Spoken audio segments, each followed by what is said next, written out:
Hello everyone, पुन्हा एकदा स्वागत आहे तुमचं राजश्री ऑल इन वन चॅनलमध्ये।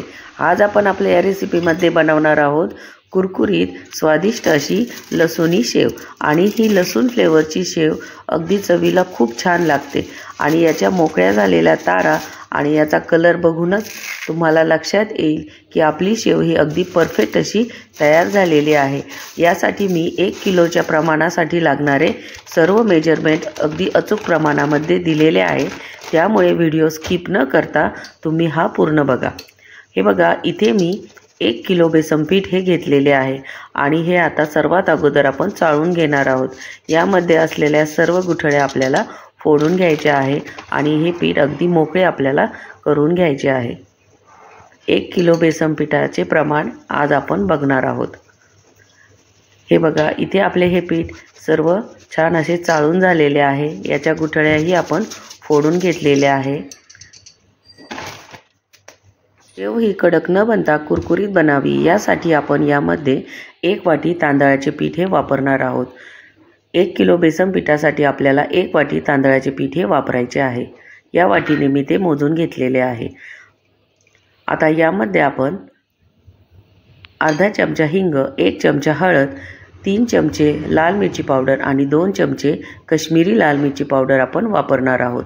आणि त्याच चमच्याने आपण 4.5 चमचे मीठ यामध्ये टाकून घेणार आहोत। पोहे खाण्याचा चमचा यामध्ये मी मेजरमेंटसाठी वापरलेला आहे। आता हे सर्व आपण या पिठामध्ये टाकून घेऊया आणि छान हे सर्व मिक्स करून घेऊया। यानंतर यामध्ये आपल्याला तेलाचे कडकडीत मोहन टाकून घ्यायचे आहे।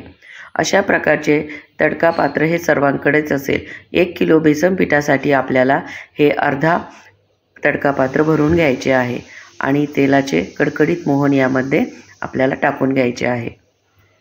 हे बघा, इथे आपले हे कडकडीत तेलाचे मोहन आपण या पिठामध्ये ओतून घेतलेले आहे। आता आपण हे मिक्स करून घेऊया। तेलाचे हे कडकडीत मोहन आता आपण हाताच्या साहाय्याने या पिठाला चोळून घेऊया। इथे तुम्ही बघू शकता, यामध्ये आपण ज्यावेळेस तेलाचे मोहन टाकले त्यावेळेस यामध्ये पिठाच्या या गुठळ्या झालेल्या आहे। त्यामुळे पुन्हा एकदा मी हे पीठ चाळणीच्या साहाय्याने इथे चाळून घेतलेले आहे। त्यामुळे शेव बनवताना आपले हे पीठ सोऱ्यामध्ये अडकणार नाही आणि एकसारखे शेवचे तारही अगदी मोकळी तयार होईल। इथे आता आपण हे सर्व पीठ चाळून घेतलेले आहे आणि यामध्ये टाकलेले सर्व मसाले एकसारखे या बेसन पिठामध्ये छान असे मिक्सही झालेले आहे। हे पीठ अगदी हलके झालेले आहे। आता या पिठाला आणखी फ्लेवर यावा यासाठी आता आपण एक वाटण तयार करून घेणार आहोत। लसूण फ्लेवरची आज आपण शेव बनवत आहोत। यासाठी इथे आपल्याला 15 ते 20 लसणाच्या पाकळ्या, 3 चमचे जिरे आणि 2 चमचे आपल्याला ओवा यामध्ये वापरायचा आहे। मिक्सरच्या भांड्यामध्ये आपण हे पाणी ओतून वाटून घेऊया। हे बघा, इथे मी हे मिश्रण तयार करून घेतलेले आहे। आता गाळणीच्या साहाय्याने आपण हे गाळून घेऊया। हे आपल्याला वेगळ्या भांड्यामध्येच गाळून घ्यायचे आहे।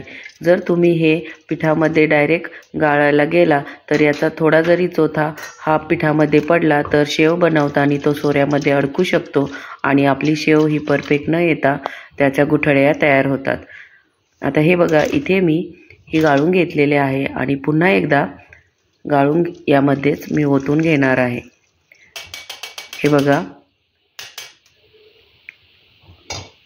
इथे आपण हे लसणाचे, जिरे आणि ओव्याचे मिश्रण हे या पिठामध्ये टाकून घेतलेले आहे आणि पीठही छान असे चाळून घेतलेले आहे। त्यामुळे आपली शेवची तार ही एकसारखी तयार होते आणि त्याच्या गुठळ्या या तयार होत नाही।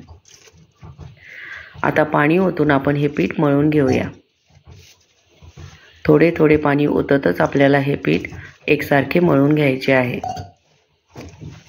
यामध्ये वापरलेल्या काश्मीरी लाल मिरची पावडरमुळे तुम्ही बघू शकता आपल्या या पिठाला सुंदर असा रंग हा आलेला आहे। हे पीठ आपल्याला खूप घट्टही नाही आणि खूप पातळही नाही, अगदी मीडियम कन्सिस्टन्सीमध्ये आपल्याला हे पीठ मळून घ्यायचे आहे। हे बघा, इथे तुम्ही बघू शकता पीठ हे खूप घट्टही बनलेले नाही आणि खूप पातळही नाही.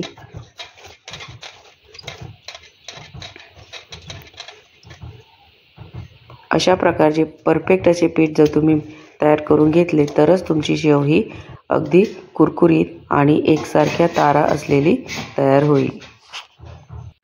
इथे आपण हे पीठ अर्धा तास भिजण्यासाठी ठेवले होते आणि तुम्ही बघू शकता हे छान असे भिजलेले आहे. आता आपण सोऱ्याच्या साहाय्याने शेव बनवून घेऊया. इथे मी अगदी बारीक छिद्र असलेली सोऱ्याची प्लेट ही वापरलेली आहे आणि या सोऱ्याला आता आपण तेल लावून घेऊया. हे बघा, इथे आपले हे पीठ किती सुंदर असे भिजलेले आहे. यामध्ये अजिबात गुठळीही तयार झालेली नाही. आता आपण हे चमच्याच्या साहाय्याने सोऱ्यामध्ये भरून घेऊया.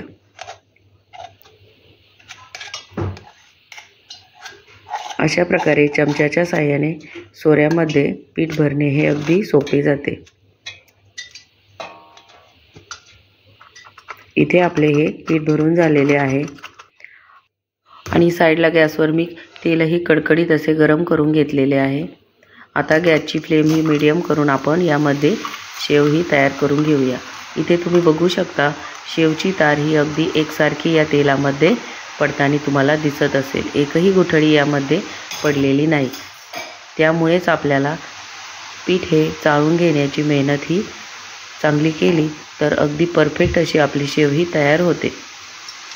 तुम्ही बघू शकता शेवची प्रत्येक तार ही मोकळी छान झालेली आहे.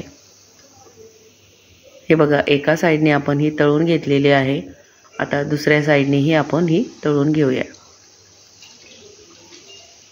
गॅसची फ्लेम ही तळत असताना आपल्याला लो ठेवायची आहे, जेणेकरून आपली शेव ही अगदी कुरकुरीत अशी तळली जाईल. इथे आपली ही शेव तळून झालेली आहे. आता आपण ती एका प्लेटमध्ये काढून घेऊया. हे बघा,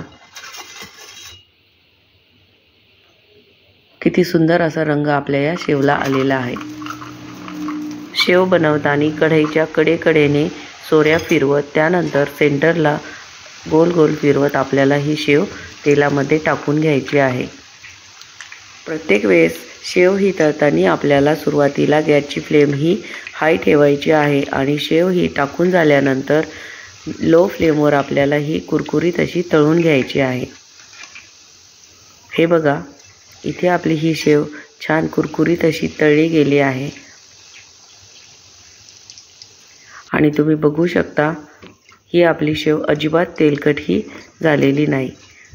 पिठामध्ये तेलाचे मोहन हे थोडे जरी जास्त झाले तरी ही शेव खूप तेलकट बनते. पण इथे आपण अगदी योग्य प्रमाणामध्ये 1 किलोच्या अंदाजानुसार तेलाचे मोहन हे टाकलेले आहे. त्यामुळे तुम्ही इथे बघू शकता आपली शेव ही अजिबात तेलकटही बनलेली नाही. आता याच पद्धतीने उरलेल्या पिठाचीही आपण शेव ही तयार करून घेऊया.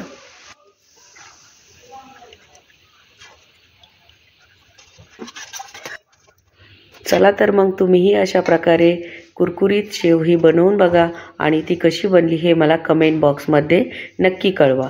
तुम्हाला जर माझी ही रेसिपी आवडली असेल तर माझ्या या चॅनलला लाईक, शेअर आणि सबस्क्राईब करायला अजिबात विसरू नका.